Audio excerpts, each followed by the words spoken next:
اچھا پاکستان جو کہ کشمیر پر اور کشمیری خود بھی بہت زیادہ متحرک ہیں جس طرح سے وہ آزادی کی جنگ لڑ رہے ہیں، اس لیے ان کا پوائنٹ آف ویو تو آ رہا ہے، باقی پوائنٹ آف ویو نہیں آ رہے.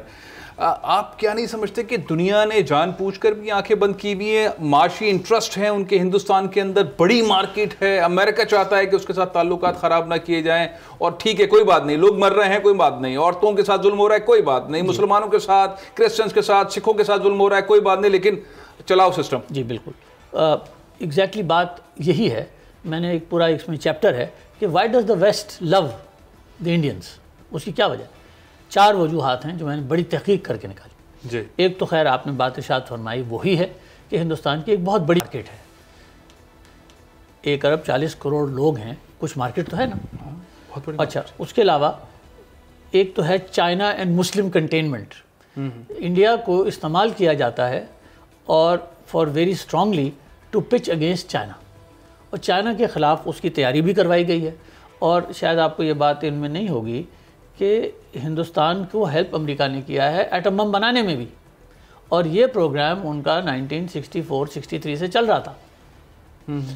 ان کو تو ہندوستان کو تو امریکہ نے ہیلپ کیا اور ہماری مخالفت کی، کیونکہ وہ چاہتے تھے اور ابھی بھی چاہتے ہیں کہ ہندوستان چائنا کے سامنے کھڑا ہو، ہم میرے سولجرز نہ مریں، اگر کسی کا کوئی مرنا ہے یا کوئی نقصان ہونا ہے وہ تو ہندوستان کو ہو جانے دو.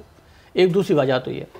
اور تیسری ایک بہت بڑی وجہ یہ ہے کہ ہندوستان دنیا میں ایک واحد ملک ہے جہاں پہ سیکشول فریڈم ہے. Child pornography is at the highest level. تقریباً 3 کروڑ بچیاں ہر سال دیوداسی کر دی جاتی ہیں. وہ کیا مطلب؟ 3 کروڑ بچیاں ہندوستان میں دیوداسی کا مطلب ہے کہ مندروں کے سپرد کر دی جاتی ہیں، پنڈت کے سپرد کر دی جاتی ہیں، پنڈت صاحب کے سپرد. اچھا پہلے تو وہ پنڈت صاحب اس کے ساتھ جو کچھ کرتے ہیں وہ کرتے ہیں، اور اس کے بعد اس بچی کو ایز اے سیکس سلیو استعمال کیا جاتا ہے، اور اس سے پنڈت صاحب کی اور اس ٹیمپل کی آمدنی ہوتی ہے. ڈاکٹر صاحب آپ یہ کہہ رہے ہیں کہ ہر سال 3 کروڑ بچیوں کو پنڈتوں کے سپرد کر دیا جاتا ہے ہر سال. تو یہ 3 کروڑ یہ ہر سال، یہ کتنی، یہ تو بہت بڑی تعداد ہوگی. اور ان میں سے یہ بیچاری بائی دی ایج آف 18 اور 20 ایئرس اس بری حالت میں ہو چکی ہوتی ہیں کہ یہ زندہ رہ ہی نہیں پاتی. They are living at a very بہت غربت کے حال میں ہوتی ہیں. ان کا نہ کوئی بہن ہے، نہ بھائی ہے، نہ لک آفٹر، نہ میاں ہے، نہ کوئی لک آفٹر کرنے والا ہے. تو کیا فیملیز جو ہیں وہ آ کے مندروں پر آ کر چھوڑ دیتی ہیں بچیوں کو؟ یعنی کہ بچیوں کو پالنے کا سلسلہ نہیں ہے، وہ جا کے غریب جو ہندو نچلی ذات کے ہندو ہیں میرے خیال میں وہ اپنی بچیوں کو، تمام ہی ہر کوئی، اس میں ویش بھی ہیں، کشتری بھی ہیں، شودر بھی ہیں، اور دلت بھی ہیں، یہ سبھی کرتے ہیں یہ. اور یہ ان کا ایک طریقہ رائج ہے پچھلے 5000 سال سے، یہ مسلسل کرتے رہتے ہیں یہ. اور جس کی وجہ سے ان کے ہاں بہت بڑی ایک سیکس سلیو ٹریڈ ہے. ایک اور بھی بات آپ سے عرض کروں، ہندوستان میں تقریباً 18 کروڑ سلیوز ہیں، جو کہ بانڈڈ لیبر تو میرے ملک میں بھی ہے. یہ بانڈڈ لیبر نہیں ہے، یہ خریدا گیا ہے ان کو، اور خرید کے یہ گھروں پہ بھی ملازمت کرتے ہیں، فیکٹریوں میں بھی ملازمت کرتے ہیں، ایگریکلچرل فیلڈز میں بھی ان سے کام لیا جاتا ہے. ٹوٹل بیکار. اور دنیا کی جو سلیوری انڈیکس ہے اس میں سب نمبر 1 ہے. وہ آپ کی تحقیق کے مطابق 18 کروڑ کے لگ بھگ سلیوز ہیں، غلام ہیں، میں جو مختلف سبجیکٹ کے اندر کام کرتے ہیں، جن سے کام لیا جاتا ہے، اور ان غلامی کے علاوہ ان کو آزاد، حکومت وہاں کی جو سب سے بڑی جمہوریت ہے ان کو آزاد نہیں کروا سکتی. نہیں، حکومت کی تو اس کو سپورٹ ہے، حکومت کی تو سپورٹ ہے، کیونکہ اگر حکومت چاہے تو وہ کام رکوا سکتی ہے. اور یہ بات کوئی نئی نہیں ہے، یہ بات تو پچھلے 70 سالوں سے تو ہندوستان کو اچھی طرح پتہ ہے، اور اس کو سپورٹ بھی کرتے ہیں، کیونکہ وہ خود بھی اسی میں انوالوڈ ہیں. یہ سب یہی کام کرتے ہیں. اب اگر ہم یہ دیکھیں کہ صرف اور صرف خواتین کو، بچیوں کو، ان کے ساتھ جو ناانصافی ہندوستان میں ہو رہی ہے، دنیا کا سب سے بڑا ریپ کیپٹل کہا جاتا ہے دلی کو، جی، اور وہاں پہ کیمپینز بھی چلتی ہیں. آپ کی کتاب کے اندر اس تحقیق اس سلسلے میں کیا ہے؟ خواتین کے حقوق، خواتین کے ساتھ زیادتی، ہندوستان کس لیول پر ہے دنیا میں؟ ایک تو ہم بالی ووڈ پہ دیکھتے ہیں، اور ایک ہم دیکھتے ہیں چند خواتین ہیں، اروندھتی رائے ہیں اور وغیرہ. تو کچھ لوگ تو برکا دت وغیرہ یہ تو ہیں جو کہ ایمانسپیٹڈ ہیں، اور آپ کو ان کی کچھ بزنس میں بھی انڈسٹری میں بھی خواتین نظر آتا ہے، جیسے بہت ہی بڑی لبرل سیکولر انوائرمنٹ نظر آتا ہے. ہندوستان میں ہر سال 3 کروڑ بچیاں کا قتل ہوتا ہے، انفینٹیسائیڈ، جس میں وہ بچی کی عمر 1 ہفتے سے 6 ہفتے کے درمیان ہوتی ہے اور اس کو قتل کر دیا جاتا ہے. بیکاز ہندو معاشرے میں ایک لڑکی کی کوئی وقت ہے نہیں. اور مارتا کون ہے؟ ماں یا نانی یا خالہ. آپ سوچ سکتے ہیں کہ ماں کے ساتھ اور نانی کے ساتھ اور خالہ کے ساتھ کیا گزرتی ہوگی اپنی بیٹی یا اپنی نواسی کو کرتے ہوئے. Family pressure. 60 ملین گرلز کا فیٹیسائڈ ہوتا ہے ہر سال.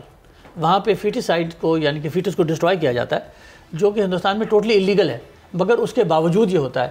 اس ساری وجہ سے ہندوستان میں میل فیمیل ریشو آؤٹ ہو چکا ہے. اچھا، مرد زیادہ ہو گئے ہیں، خواتین کم ہو گئی. میں آپ کو تھوڑا سا فگر دیتا ہوں. جی. In upper caste Hindus in northern India ratio یہ ہے، for 1000 boys there are 300 girls. اچھا. اب آپ کو سمجھ میں آتا ہے کہ دہلی میں ریپ کیوں ہوتے ہیں. اچھا، all over India the ratio is for 1000 boys there are 920 اور 930 گرلز. اتنا فرق ہے. تو ان کے سسٹم میں تو ظلم جو ہے وہ ایک انصاف کی شکل اختیار کر گیا ہے. مطلب انہوں نے سسٹم اتنا خطرناک بنا دیا ہے کہ جو ظلم کر رہے ہیں وہ اپنے لیے انصاف ڈھونڈنے کے چکر میں کر رہے ہیں کہ ہماری شادی نہیں ہو رہی جی ہے اور لڑکیاں اویلیبل نہیں ہیں. بالکل. اور چلو یہ کر لیتے ہیں. ایک اور بھی بات جو کہ بڑی اہم ہے وہ یہ کہ ہندوستان میں اب تک انہوں نے جو مائنورٹیز کے رائٹس ہیں اس سلسلے میں بہت کمیشنز بنے ہیں. کالکار کمیشن بنا، منڈل کمیشن بنا، سچر کمیشن بنا، وغیرہ وغیرہ. ان سارے کمیشنوں نے مختلف ریکمنڈیشنز بھی دی ہیں اور وہ بڑے سوچ سمجھ کے ان کو بارے میں بات کی جاتی ہے. سب کچھ ہوتا ہے، رپورٹ بھی سبمٹ ہو جاتی ہے اور تھوڑے دنوں میں وہ پارلیمنٹ میں بھی ڈسکس ہوتی ہے اور پھر داخلے دفتر کر دی جاتی ہے.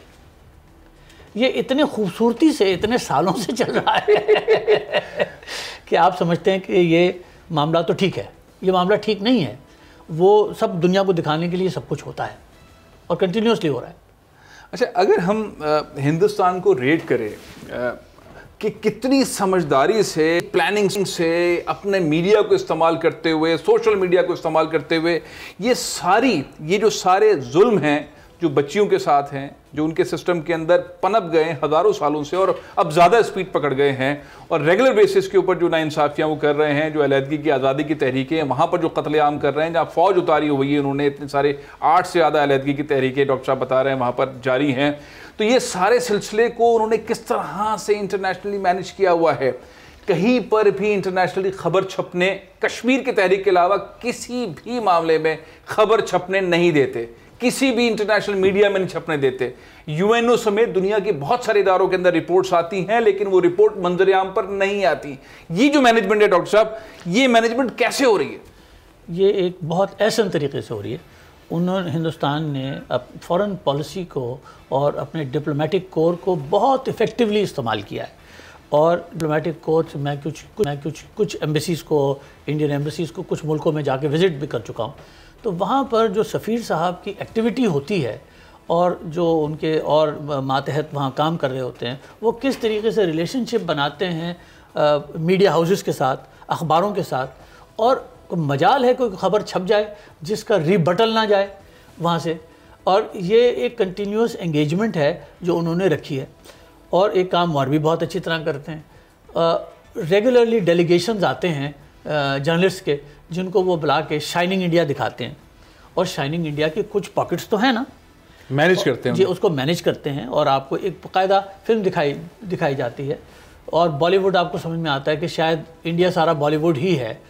کیونکہ میں ہندوستان بہت دفعہ گیا ہوں اور مجھے شوق تھا کہ میں دیکھوں کہ یہ جو اوپر سے چیز نظر آتی ہے اندر سے ہے کیا. تو اس لیے میں کوئی اوور 100 ٹائمز انڈیا گیا. اور میں نے وہاں پہ، کیونکہ آپ اگر میں جینز اور چیک شرٹ پہن لوں اور ہیٹ پہن لوں تو nobody can recognise me as a Pakistani. I had a non reporting multiple entry visa to India. ہم جاتے رہے اور ان کے گاؤں میں بھی پھرتے رہے اور یہ شور کیا کہ نہ مجھے ہندی آتی ہے نہ اردو آتی ہے. تو میں سب سمجھتا رہا، دیکھتا رہا. اور میں نے ان ساری چیزوں کو جو میں نے اپنی کتاب میں لکھی ہیں، میں نے ان کو اپنی آنکھوں سے دیکھا ہے. آئیے واپس آتے ہیں کہ انہوں نے ایک تو اپنے ڈپلومیٹکلی بہت اچھی طرح مینیج کیا ہے، جو میرا ملک نہیں کرتا. نمبر ایک بات.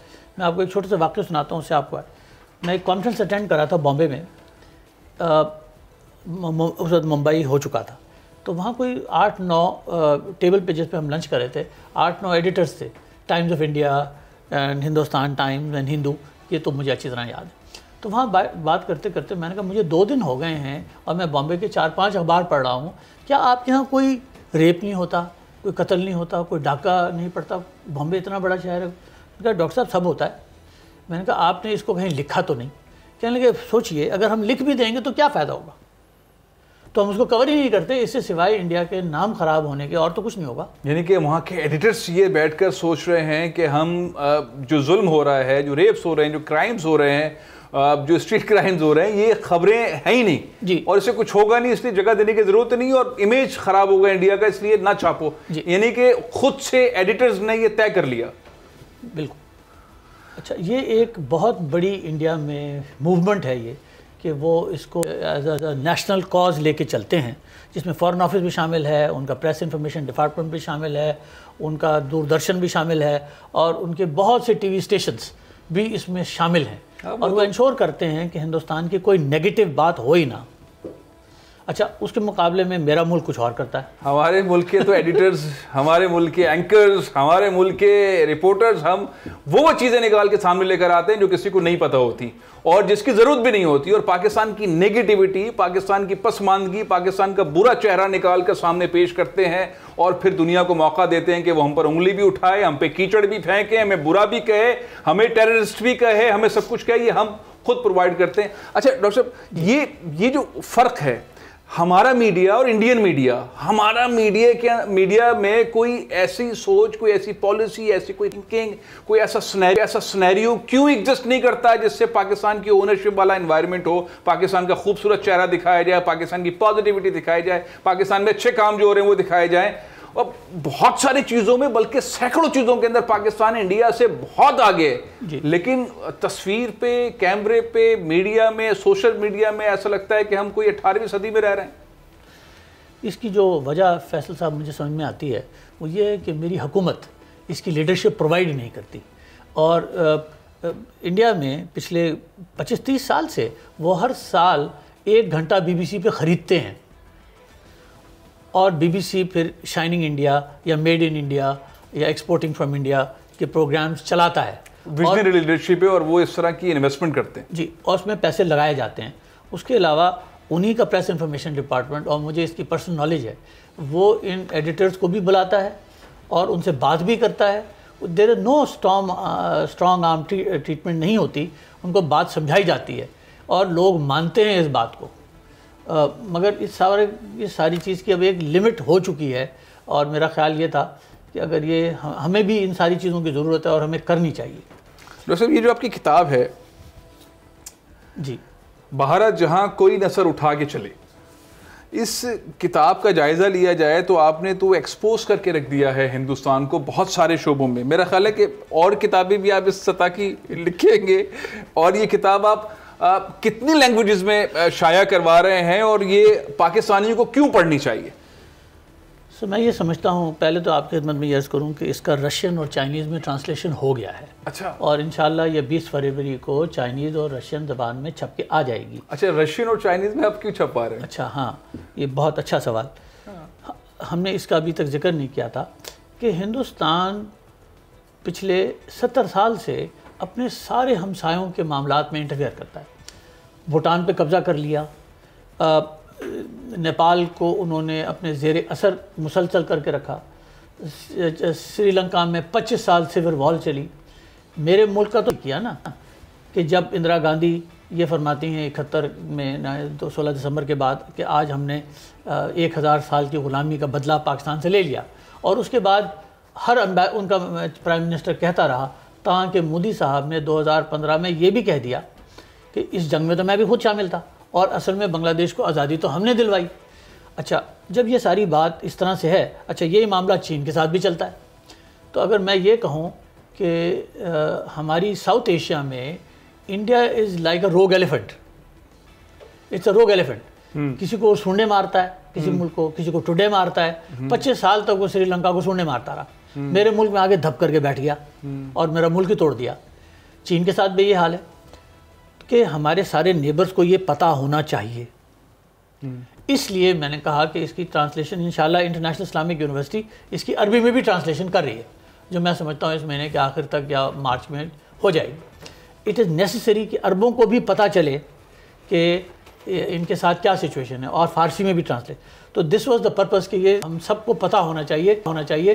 میں یہ نہیں کہہ رہا کہ آپ ان سے نفرت کریں, میں ان سے یہ نہیں کہہ رہا کہ آپ ان سے لڑائی کریں, حقائق پتہ ہونا چاہیے. ایک اور حقیقت بھی ہے ڈاکٹر صاحب, کلبھوشن پاکستان میں گرفتار کیا جاتا ہے. کلبھوشن یادو پاکستان میں دہشت گردی کروانے میں ملوث رہتا ہے. خود کہتا ہے بلوچستان کے اندر, کراچی کے اندر دہشت گردی کے اس کے نیٹ ورکس کے اندر سینکڑوں لوگ انوالو رہے ہیں. اور ظاہر ہے کہ بلوچستان کی صورتحال اور کراچی کی صورتحال ہم دہائیوں تک دیکھتے رہے, قتل و غارت کس طرح کی رہی اور کس طرح کے بم دھماکے وغیرہ رہے.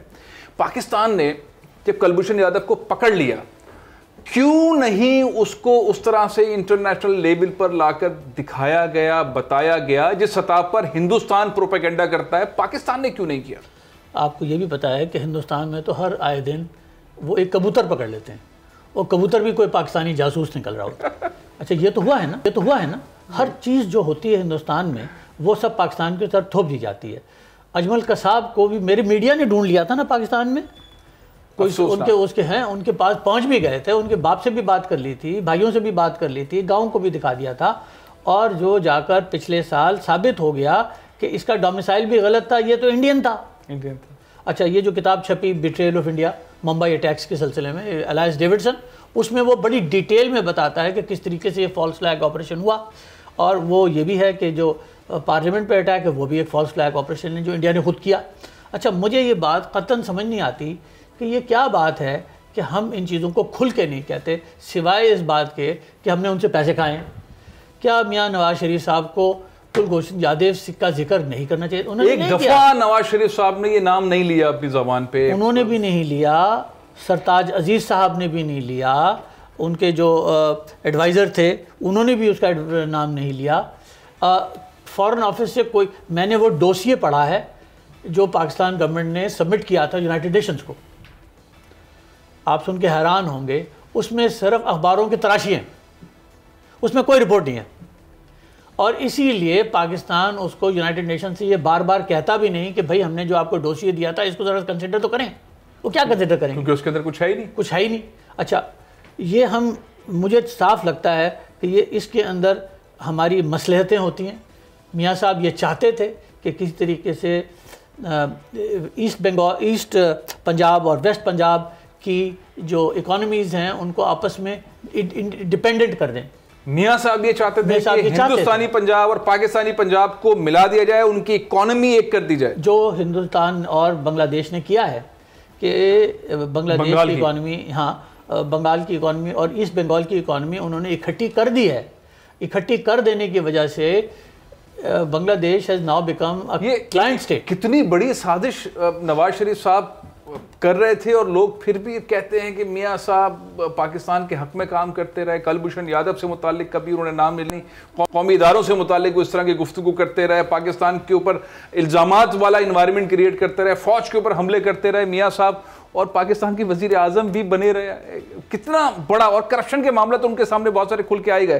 ڈاکٹر صاحب فیوچر کیا آپ دیکھتے ہیں کلبھوشن یادو کا؟ نئی حکومت آ گئی ہے, وزیر خارجہ بڑے متحرک ہیں, وزیر اعظم بڑے متحرک ہیں, پاکستان کے صدر مملکت بہت متحرک ہیں, ماشاءاللہ پوری ٹیم بڑی متحرک ہے, آرمی چیف بڑے متحرک ہیں, ISI چیف بڑے متحرک ہیں. یہ تمام چیزیں اگر ہم دیکھتے ہیں تو پہلی بار ایسا لگتا ہے کہ ایک دوسرے سے کنیکٹڈ ہیں. تو اس صورتحال میں کلبھوشن یادو کا فیوچر کیا دیکھتے ہیں؟ انشاءاللہ وہی ہوگا جو ابھی تھوڑے دنوں پہلے جو کراچی میں چائنا کی قونصلیٹ پہ حملے کے بعد ہوا. ہم نے بندہ ڈھونڈ لیا نا, اور بندے کو کس نے پیسے دیے تھے وہ بھی ڈھونڈ لیے. تو مجھے یقین ہے کہ یہ جو یونائٹڈ نیشن, یہ جو انٹرنیشنل کورٹ آف جسٹس, یہ کچھ نہیں کر سکتا. کورٹ میں تو ہمارے ہے, پھانسی تو انشاءاللہ ہم نے دینی ہے. اور اس دوران میں جو ہم نے ان کی مہمان نوازی کی ہے اس میں بہت ڈیٹیل نکل بھی آئی ہے. میں اس میں سے کچھ چیزوں سے واقف بھی ہوں, تو وہ مہمان نوازی ٹھیک ہی رہی ہے, اور انشاءاللہ وہ اپنے کیفر و کردار پہ پہنچے گا. آپ یہ سمجھتے ہیں کہ پاکستان کلبھوشن یادو کو قریب میں, اب زیادہ دور نہیں, قریب میں پھانسی دے دے گا؟ آپ کا کہنا یہ ہے؟ جی میرا خیال ہے کہ جس طریقے سے یہ بات آگے چلی ہے اب, اور تو انشاءاللہ یہ ہو جائے گا. کوئی کمپرومائز پی ٹی آئی کی گورنمنٹ, عمران خان کی گورنمنٹ, وہ پہلا قدم, ہم پہلا قدم, آپ ایک قدم بڑھائیں, ہم 2 قدم بڑھائیں گے, وہ بیچ میں نہیں آئے گا, کلبھوشن یادو کو پاکستان پھانسی دے دے گا؟ اللہ ایسے ہی صحیح ہوگا. آپ وہ جو خان صاحب نے یہ بات کہی تھی اس کو دیکھ لیجئے ذرا کرتارپور سنگھ پہ. اچھا, میں نے کرتارپور سنگھ بھی جانا ہوا ہے اور ہندوستان میں وہ جگہ بھی دیکھی ہے جہاں ایک بلڈنگ کے اوپر دوربینیں لگی ہوئی ہیں. وہ پیسے چارج کرتے ہیں کرتارپور سنگھ کو دیکھنے کے لیے, گردوارے کو دیکھنے کے پیسے چارج ہوتے ہیں, اور تصویر کھینچنے کے اور بھی زیادہ پیسے ہوتے ہیں. Kartarpur is like Mecca and Medina put together for the Sikhs. میں ڈاکٹر صاحب یہی چاہ رہا تھا کہ جو سکھوں کے ساتھ زیادتی ہندوستان نے کی ہے, پاکستان نے دروازے کھولے ہیں سکھوں کے لیے, اور پاکستان امن چاہتا ہے, ہر سطح پہ امن چاہتا ہے, اور لیکن یہ برملا طور پر کہتا ہے کہ کمزوری نہ سمجھا جائے ہماری امن کی کوششوں کو. یہاں وقفہ لے رہا ہوں. ایک انقلاب پاکستان میں آ رہا ہے, ساری دنیا میں آ چکا ہے. امریکی صدر ڈونلڈ ٹرمپ ایک پلان بنا رہے ہیں آرٹیفیشل انٹیلیجنس سے متعلق. سعودی عرب کے اندر بھی پلان بن رہا ہے. پاکستان کے جو صدر ہیں عارف علوی صاحب, انہوں نے ایک پروگرام شروع کیا ہوا ہے آرٹیفیشل انٹیلیجنس کا. یہ پروگرام ہے کیا اور کیوں پاکستان اس میں اتنی تیزی دکھا رہا ہے؟ بات کریں گے ڈاکٹر جنید احمد سے اس بریک کے بعد.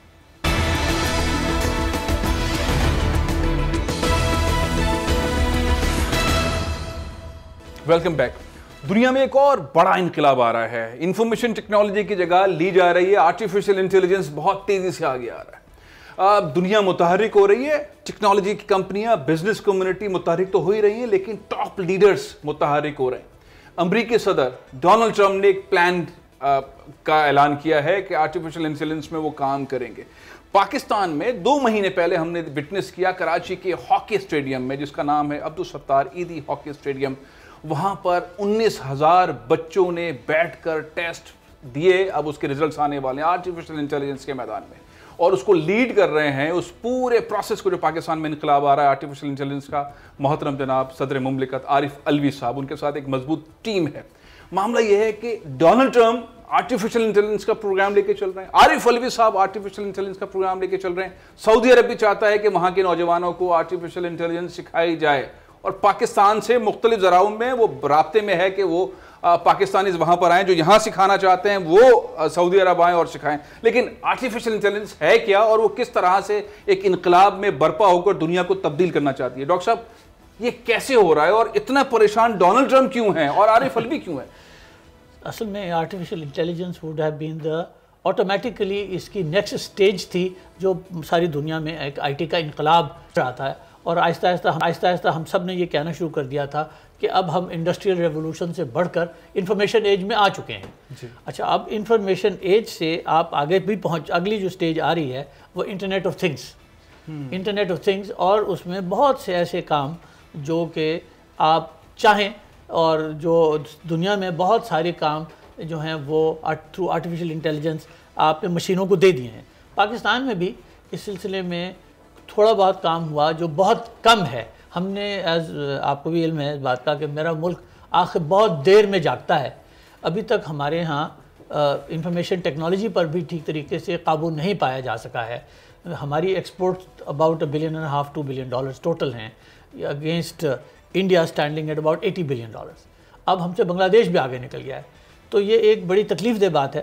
آئی ایم ہیپی کہ doctor Arif Alvi who is basically a medical doctor. Arif Alvi صاحب نے یہ لیا, میں تو حیران تھا. میں نے اس کو وٹنس بھی کیا, ان سے بات بھی کی, ان سے گفتگو بھی کی. آپ پاکستان میں ان چند لوگوں میں شامل ہیں جنہوں نے آئی ٹی ریولوشن جب آیا لیٹ 90s میں ارلی 20s میں, تو آپ نے اس میں بھرپور پارٹیسپیٹ کیا. ہزاروں بچوں کو آپ نے تعلیم دی اپنے اسکولز اور اپنے انسٹیٹیوٹس کے ذریعے. اب یہ والا جو انقلاب ہے آرٹیفیشل انٹیلیجنس کا, جس کے لیے ڈونلڈ ٹرمپ بھی پریشان ہے. ڈونلڈ ٹرمپ کیوں پریشان ہے؟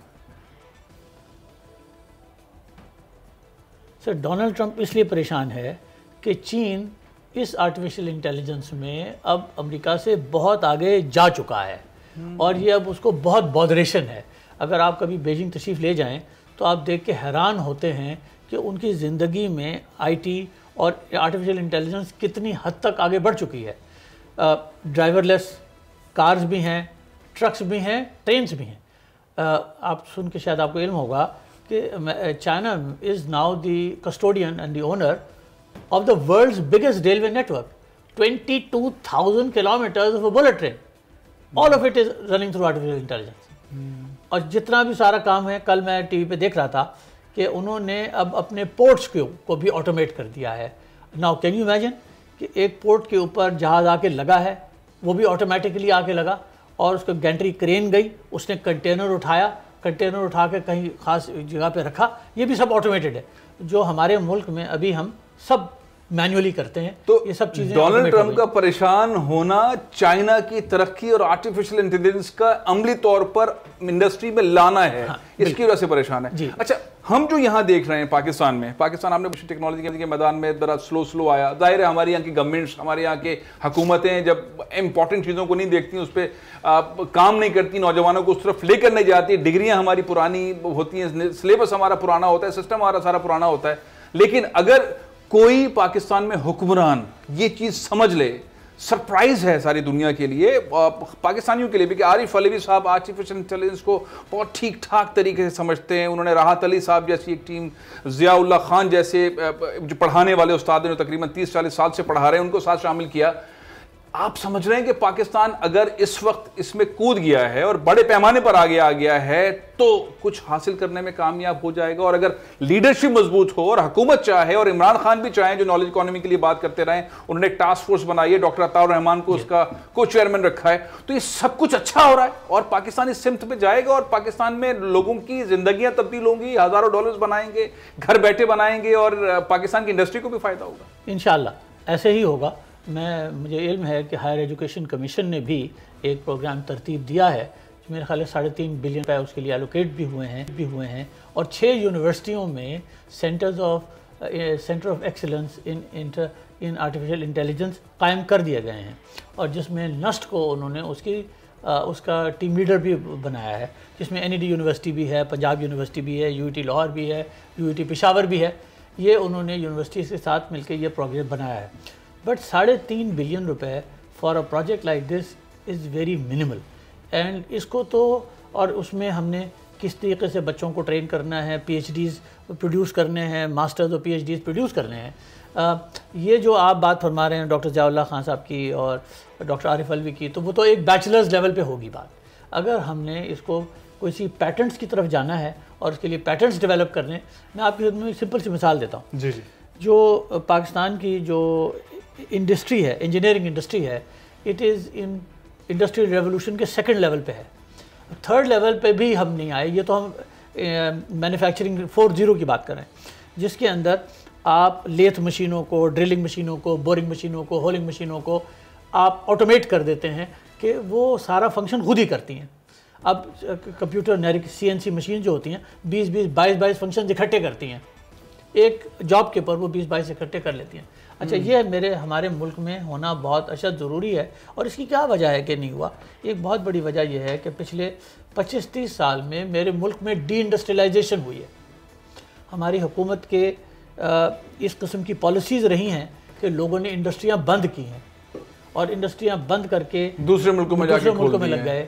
جی, بنگلہ دیش میں بے انتہا گئے, سری لنکا گئے. گورنمنٹ کی پالیسیز, اصل میں حکومت میں جو لوگ آتے ہیں وہ خود ہی صنعت کار ہیں, وہی شوگر مل لگاتے ہیں, وہی صنعتیں لگاتے ہیں, انہی کی اسٹیل ملز ہوتی ہیں, وہ ترقی پاتی ہے, اور پاکستان کی اسٹیل مل جو ہے کھٹارا بن جاتی ہے. جی بالکل. لیکن اس حکومت میں تو ہم پازیٹیوٹی دیکھتے ہیں. ڈاکٹر صاحب, ڈونلڈ ٹرمپ بہت ساری چیزوں میں متنازع ہیں, بہت سارے ایسے اسٹیٹمنٹ دے دیتے ہیں, بہت سارے ایسے فیصلے کر لیتے ہیں, بہت ساری چیزیں ایسی کر لیتے ہیں جو انہیں اپنے ہی کوٹ پیچھے کر دیتے ہیں, ان کے خلاف اسٹرائکس ہوتی ہیں, ان کے خلاف وہ تنخواہیں دینا بند کر دیتے ہیں.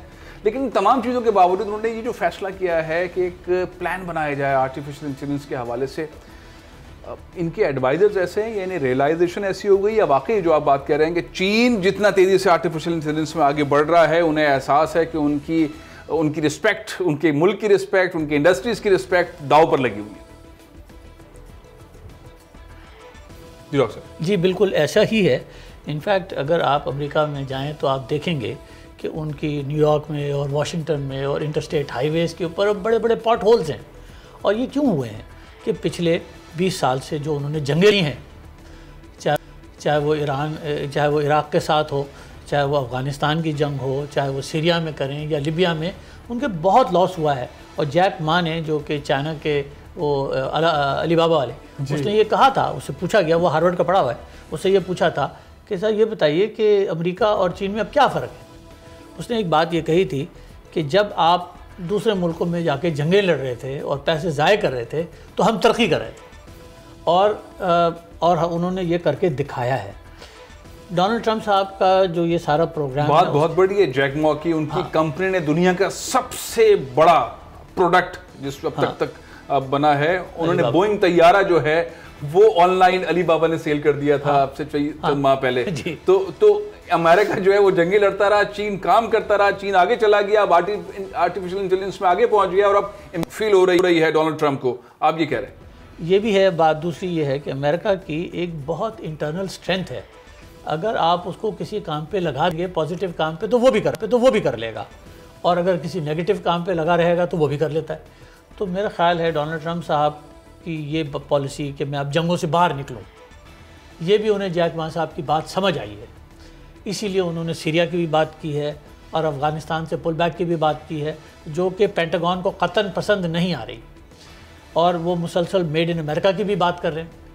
اور یہ بیسیکلی ایک بڑی پازیٹیو سٹیپ ہے، کیونکہ امریکہ کی یونیورسٹیاں آفٹر آل دنیا کی بیسٹ یونیورسٹیز ہیں، ان کے ریسرچ سینٹرز بہت زبردست ہیں، ان کا تعلیمی نظام بہت زبردست ہے۔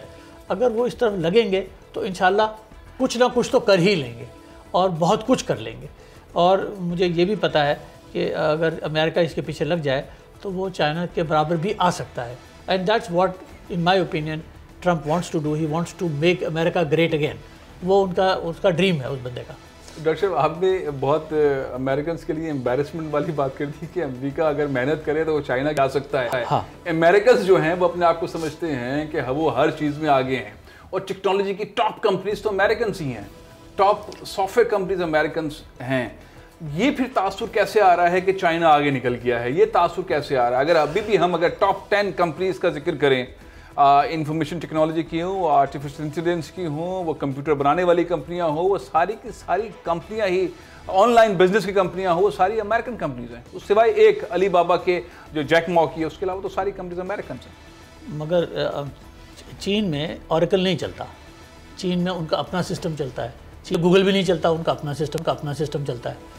چین میں مائکروسافٹ کی بھی اس طرح سے سیل نہیں ہوتی جس طرح ساری دنیا میں ہوتی ہے، ان کا بھی اپنا سسٹم چلتا ہے۔ تو انہوں نے اپنا واٹس ایپ بھی، ان کا وی چیٹ ہے، انہوں نے اپنے جتنا سسٹم ہے وہ اس کو اپنے تئیں رکھا ہے اور میک شور کیا ہے کہ اس میں کوئی ہیک نہ کر سکے، امریکن ہوا بھی نہ آئے۔ وہ نیو یارک ٹائم بھی انہوں نے بند کر دیا ہے، وال اسٹریٹ جرنل بھی انہوں نے بند کر دیا ہے، ٹائمز میگزین بھی بند کر دیا ہے، CNN بھی نہیں دیکھ سکتے ہیں، فاکس بھی نہیں دیکھ سکتے ہیں۔ ساری دنیا کی امریکن ونڈوز جو ہیں چائنا نے بند کر کے اپنا سیٹ اپ بنایا، اور اپنے سیٹ اپ کے تھرو آگے وہ نکل گئے اور امریکہ کو قریب نہیں آنے دیا۔ لیکن پاکستان میں تو ہر چیز اوپن ہے، آپ جس کو چاہے جو گالی دینا چاہے دے دیں، جس کو چاہے جو کرنا چاہے کر دیں۔ یہ ہم ایک نئے انقلاب میں تو آ رہے ہیں آرٹیفیشل انٹیلیجنس کے، لیکن ہماری بنیادی چیزیں تو بہت ویک ہیں ڈاکٹر صاحب۔ ہماری تعلیمی نظام پرائمری لیول پہ، سیکنڈری لیول پر، ہائر سیکنڈری لیول پہ، یونیورسٹی لیولز پر بھی بہت، جیسے آپ کو علم ہے I brought Aptech to Pakistan, اور ایپ ٹیک کے ماشاءاللہ اس میں 39 سینٹرز ہیں پاکستان میں، تقریباً 18-20 ہزار بچے پڑھتے ہیں، اور ایپ ٹیک ہر 2 سال بعد اپنا کریکولم 100% چینج کر دیتا ہے، اپگریڈ کر دیتا ہے ریکوائرمنٹ کے حساب سے۔ اور نئی دنیا میں کیا ہو رہا ہے، ان کی ایک ٹیکنالوجی ایڈوائزری گروپ ہے جو میٹ کرتا ہے، اور وہ دنیا کی ساری بڑی کمپنیوں سے پوچھتا ہے کہ آپ اگلے 2 سال میں کیا کرنے جا رہے ہیں، اور ان سے وہ پوچھ کے اپنے کریکولم کو ماڈیفائی کرتا ہے۔ پاکستان میں انفارچونیٹلی میرے ملک کے یونیورسٹیوں میں آج سے 5 سال پرانا کریکولم پڑھایا جا رہا ہے، تو جس وجہ سے آئی ٹی کی فیلڈ میں یہ بچے کوئی خاص کچھ کر نہیں پاتے۔ یہ بہت ضروری ہے۔ جب میں آپ سے بات کر رہا ہوں خالد مقبول صدیقی صاحب کی، تو ہم نے ان سے درخواست بھی کی ہے کہ آئی ٹی ایجوکیشن کی طرف آپ کو بہت توجہ دینے کی ضرورت ہے کہ اس کو اپ گریڈ کریں، اور یہ ہو سکتی ہے، اور سسٹمز کو بھی اپ گریڈ کریں تاکہ تعلیم ٹھیک ہوگی تو بچے نکل پائیں گے، اور بچے نکل پائیں گے تو وہ اپنے لیے خود ہی کر لیتے ہیں، بیکاز ہمارے ہاں بہت ٹیلنٹ ہے اس بارے میں، کیونکہ میں 20,000 بچوں سے ڈیل کرتا ہی ہوں نا، اور میں دیکھتا ہوں، آپ کو شاید سن کے حیران ہوں گے، app take is in 54 countries of the world, دنیا کا سب سے بڑا ایپ ٹیک سینٹر کراچی میں ہے۔ 54 کنٹریز میں ایپ ٹیک کے سینٹرز ہیں، اور دنیا کا سب سے بڑا ایپ ٹیک کا آفس سینٹر جو ہے وہ ایپ ٹیک نارتھ ناظم آباد میں ہے، دنیا کا سب سے بڑا، تو کوئی بات تو ہوگی نا۔ ظاہر یہ اعزاز بھی ہے جی، اور ہر سال وہ پچھلے چند سالوں سے وہ best app take centre in terms of quality بھی لے رہا ہے۔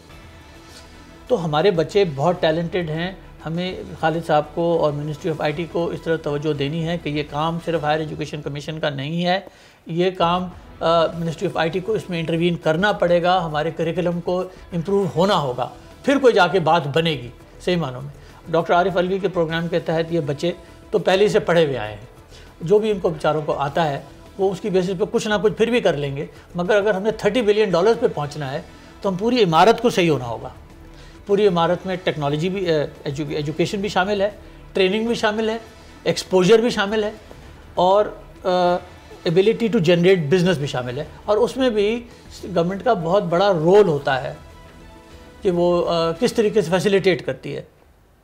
گورنمنٹ کا بڑا رول ہوتا ہے، اس کے بغیر چیزیں آگے بڑھیں گی نہیں۔ ڈاکٹر عارف پروگرام لے کے چل رہے ہیں، وہ تو لے کے چل رہے ہیں، لیکن خالد مقبول صدیقی صاحب جو انفارمیشن ٹیکنالوجی کے وزیر ہیں، ان کو بھی تیزی سے آگے بڑھنے کی ضرورت ہے تاکہ وہ انٹروین کریں سلیبس کے اندر، اس کو اپ گریڈ کریں اور اس طرح سے اپ گریڈ کریں کہ چیزیں پازیٹیوٹی کی طرف آئیں اور جو مارکیٹ کی ریکوائرمنٹ ہے اس کے حساب سے ہم بچوں کو تعلیم بھی دیں، ان کو جابس بھی ملیں اور سسٹم پھر پاکستان کا آگے بڑھے تاکہ زیادہ تعداد کے اندر پاکستان کے اندر ڈالرز آئیں۔ لیکن ڈیولپرز جس سطح کے چاہیے ہوتے ہیں، اس میں جو عارف علوی صاحب کا صدر مملکت کا جو پروگرام ہے، اس پروگرام میں تو اگر ایک سال کے اندر کوئی بچہ پڑھ لے، کوئی بچی پڑھ لے جس کو انگریزی 10ویں جماعت کی 8ویں جماعت کی میتھس آتی ہو اور وہ پڑھ لے، ایک سال تک پڑھ لے، تو کہا جا رہا ہے کہ وہ $2,000 $3,000 $4,000 پر منتھ بنا سکتے ہیں، اور زیادہ محنت کرے تو $10,000 تک فری لانسنگ کے ذریعے اپنے گھر بیٹھے کما سکتے ہیں، اور دنیا میں ایسے لوگ کما رہے ہیں، اور پاکستان میں میں نے ایسے لوگوں سے ملا ہوں۔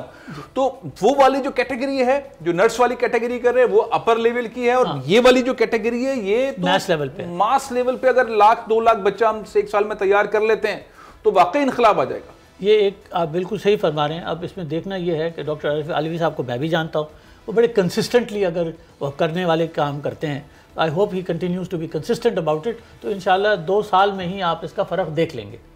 یہ ہمارے بچے بہت تیز ہیں اس معاملے میں۔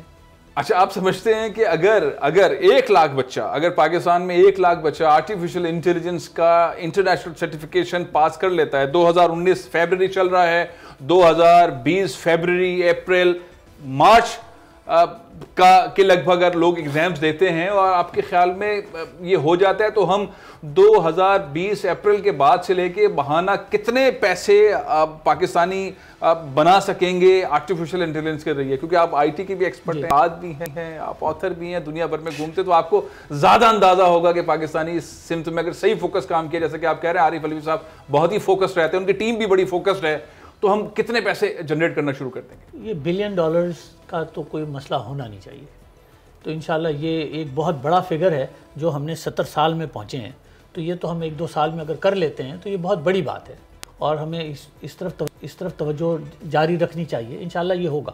اچھا، آپ یہ کہہ رہے ہیں $1 بلین اب پاکستان 1-2 سال میں کریٹ کر سکتا ہے آرٹیفیشل انٹیلیجنس کے ذریعے، تو میں فگر جاننا چاہوں گا۔ جو وفاقی وزیر ہیں انفارمیشن ٹیکنالوجی کے ڈاکٹر خالد مقبول صدیقی صاحب، وہ کہتے ہیں کہ ہم پاکستان کو 5 سال کے اندر $30 بلین تک کی ایکسپورٹ پاکستان کی کر دیں گے۔ وہ فگر ایک محتاط فگر بتا رہے ہیں۔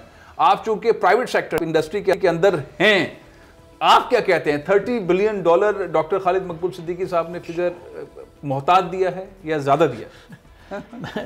اصل میں بات یہ ہے کہ ڈاکٹر خالد مقبول صدیقی کوئی بہت زیادہ عرصے سے آئی ٹی انڈسٹری سے ان کے ساتھ منسلک نہیں رہے ہیں۔ ان کی اپنی انڈرسٹینڈنگ بھی، میں کچھ دفعہ تو ملاقات ہوئی ہے، وہ کرنا تو چاہتے ہیں، مگر ہو یہ رہا ہے، جو مجھے بھی کچھ علم ہے، کہ آئی ٹی ٹاسک فورس تو بنی ہے، مگر اس کو جتنا متحرک ہونا چاہیے اور جتنا اب تک پاکستان کی آئی ٹی پالیسی آ جانی چاہیے تھی، اور وہ ابھی تک نہیں آئی، تو میں آپ کے پروگرام کے توسط سے خالد صاحب کو یہ کہنا چاہتا ہوں کہ ڈاکٹر صاحب پلیز توجہ دیں، کیونکہ آپ کی منسٹری کے پاس بہت کچھ ہے کرنے کو اور آپ کر سکتے ہیں، تو پلیز اس طرف توجہ دیں، بلکہ اور کریے۔ 21ویں صدی میں تو ساری منسٹریاں جو ہیں وہ آئی ٹی منسٹری لیں گی، سب نے کمپیوٹرائز ہونا ہے، سب نے نالج اکانومی کے تھرو آگے بڑھنا ہے، ساری منسٹریز نے آنا ہے۔ تو خالد مقبول صدیقی صاحب اپنے ہاتھ پاؤں مار رہے ہیں، ویسے میری نالج میں ہے کہ بہت ساری میٹنگز کر رہے ہیں، لیکن ڈاکٹر صاحب کہہ رہے ہیں کہ زیادہ متحرک ہونے کی ضرورت ہے، زیادہ کام کرنے کی ضرورت ہے، کیونکہ لیڈنگ رول دنیا کے اندر جو ہے وہ آرٹیفیشل انٹیلیجنس کا ہے۔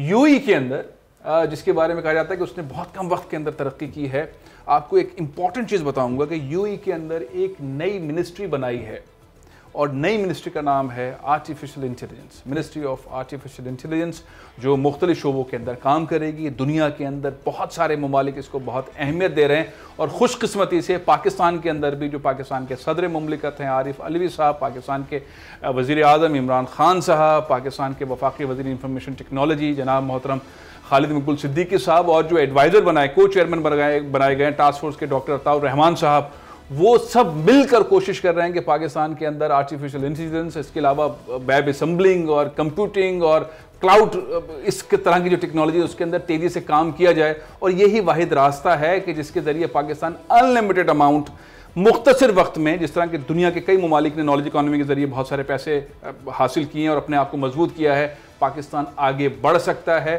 اور جو پرائیویٹ سیکٹر بھی اور اساتذہ بھی ہمارے ڈاکٹر جنید احمد جیسے، اگر وہ یہ فورکاسٹ کر رہے ہوں کہ پاکستان $1 بلین کریٹ کر سکتا ہے، تو پھر اس کا مطلب یہ ہے کہ پاکستان کر سکتا ہے۔ اب اس کو کس طرح سے کامیاب کرنا ہے اور کس طرح سے فوکس رکھنا ہے، ایک بہت امپورٹنٹ چیز ہے، اس پہ آگے بڑھا جانا چاہیے۔ پروگرام یہ ختم کر رہا ہوں، انشاءاللہ اگلے ہفتے پھر حاضر ہوگی۔ تھینک یو، اللہ حافظ۔